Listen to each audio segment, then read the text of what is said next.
Hey guys, Jeremy here, your favorite person with Parkinson's, here for another video. This one is going to be not silly. There's nothing really silly about this subject. You know, I try to keep it light. This subject's kind of hard to talk about. It's about Parkinson's and grief. How your body responds to tragedy, specifically when you have a condition like Parkinson's. Now, by no means do we have corner the market on grief and body's reaction to tragedy. But I do want to just kind of go through some things and kind of give you a personal example from my life and how it affected me. I lost my best friend in 2016. We had known each other since, I think he was 13, I was 14. So we'd been friends for over 30 years at that point. Now, it was a tragedy, and how it happened isn't really as important as the fact that it did happen. And I'm gonna throw up some pictures here and just kind of talk you through my friendship with this guy, so you can kind of get a little backstory. Okay, here we are in our Wayne and Garth phase. He just cut his hair, but I still have the mullet. Here we are, the early 2000s, podcasting in my basement before anybody knew what it was. Just record with 2 microphones on a hard drive, put it out on the internet as a WAV file. And here we go. He was proud of that. Corn cob down his pants there. It was pretty funny, I gotta admit. Still is funny. He was very proud of that corn cob.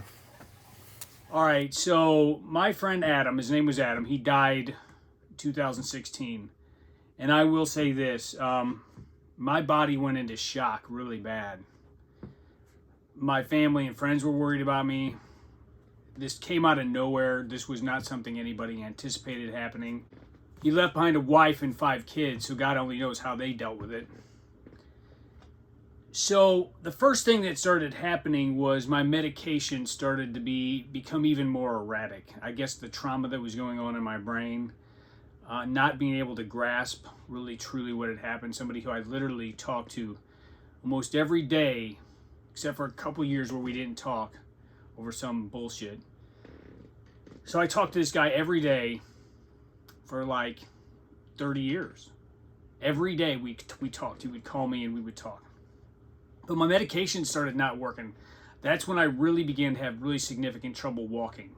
I'd had it before, as I've talked about in other videos, but this was new. I couldn't even, my legs just wouldn't work. I was just so heart sick, I guess you could say, over what had happened.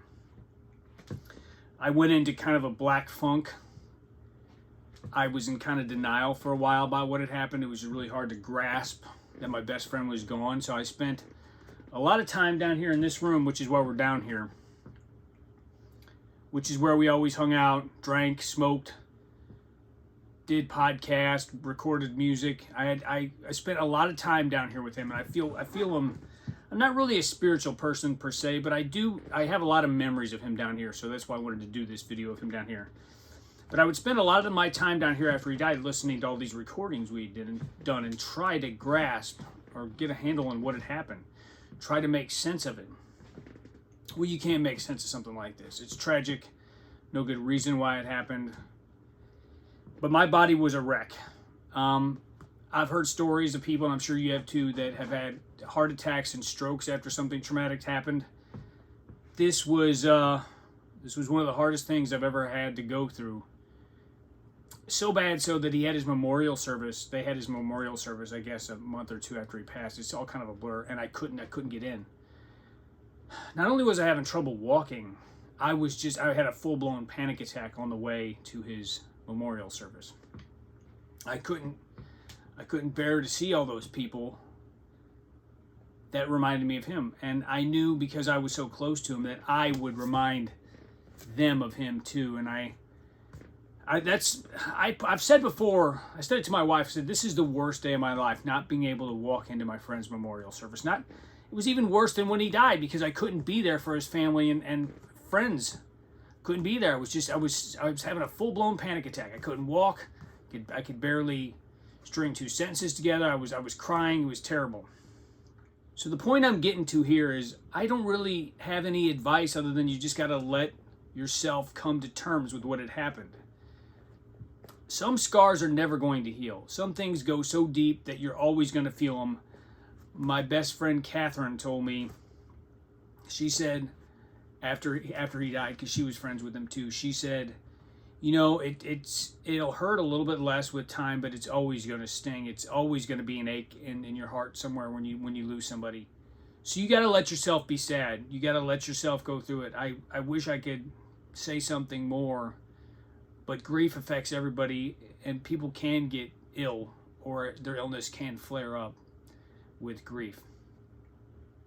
I miss him every day. I wish I could pick up the phone right now and call him and talk to him. There's so many things that happened in the world that he would hate, that he would love, that we could laugh about.